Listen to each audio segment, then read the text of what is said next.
여러분, 오늘 저는 문재인 정부와 여당의 대선 판짜기에 대해서 생각을 좀 해보려고 합니다. 여러분, 이재명이나 손석희, 안희정, 김경수 뭐 이런 인물들은 진보 진영에서 영향력이 굉장히 큰 인물들입니다. 그리고 이 인물들의 공통점은 다 문재인 정권에 들어와서 크고 작은 곤욕을 겪었다는 건데요. 저는 이걸 보고 개인적인 의문이 들었어요. 아니, 왜 문재인 정부는 자신들의 든든한 지원군이나 다름없고 장차 후계자가 될지도 모르는 인물들을 저렇게 내팽겨두고 방치하듯 다루는 거지? 적어도 같은 진영으로서 좀 감싸줄 수 있는 거 아닌가? 뭐 이런 생각을 했어요.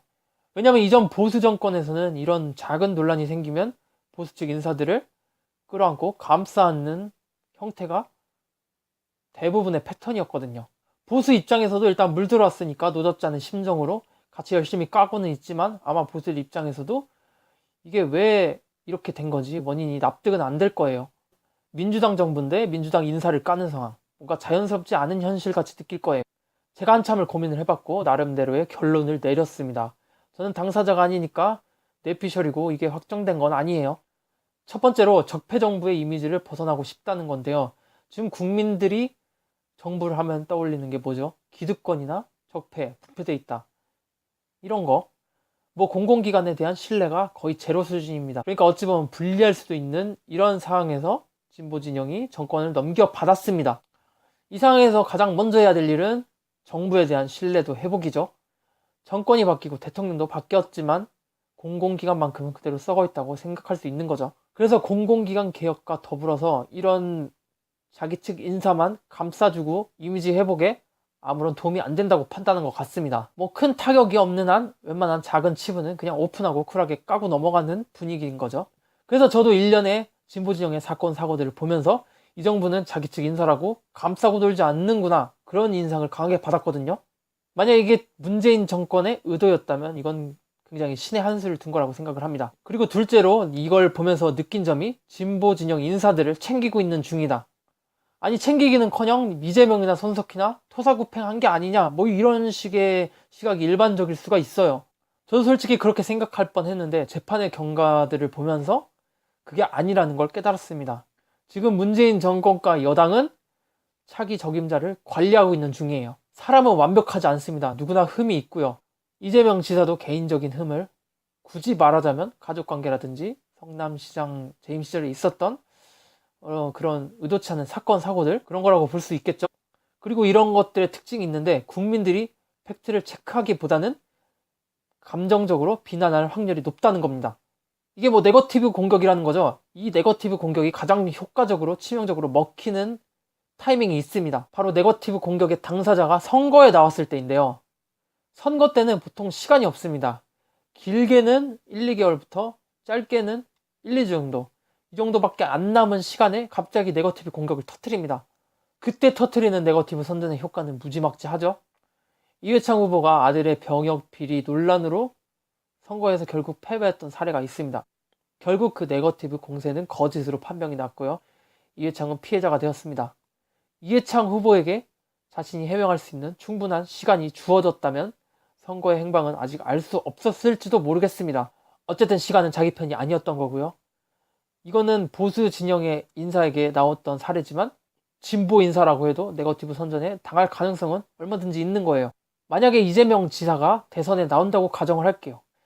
이재명 지사가 한참 선거운동을 하고 있고 선거일이 1개월 정도밖에 남지 않은 시점에서 갑자기 보수 진영에서 네거티브 선전을 터뜨립니다. 뭐 김부선 사건이라든지 여러 가지 사건이 있었죠.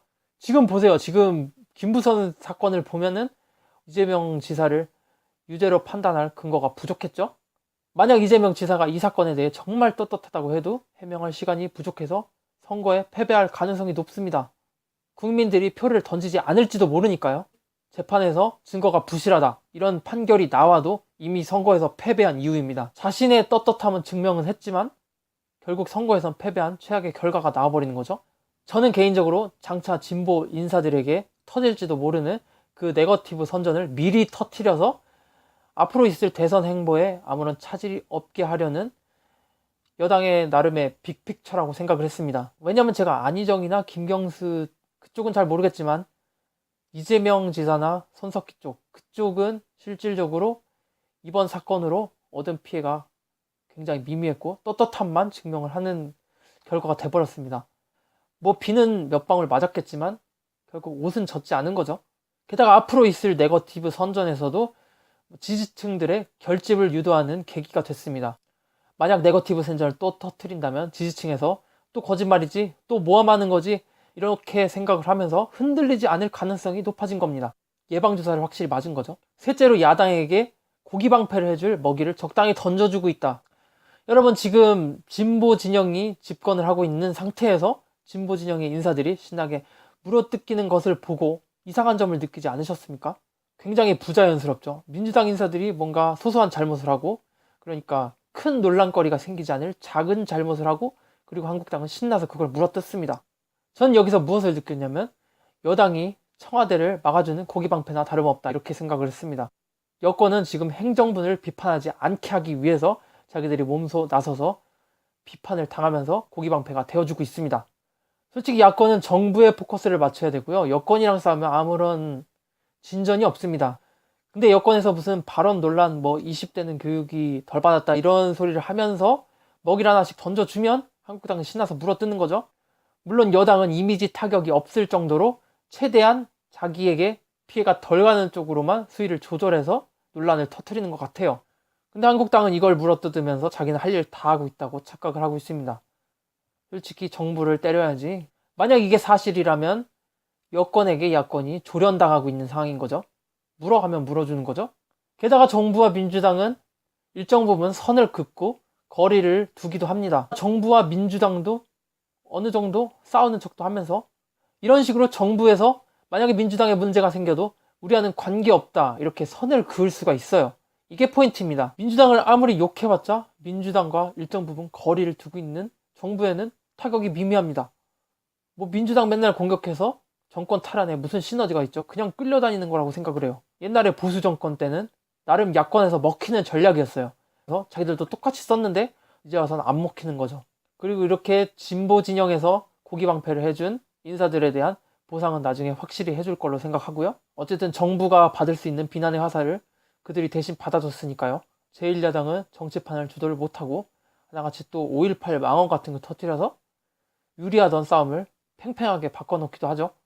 이렇게 어영부영 시간은 흐를 거고 대선까지 다가오면 자기들은 해놓은 게 없을 겁니다. 정리합니다. 현재 야권은 여권의 대선 판짜기에 완벽하게 당하고 있다.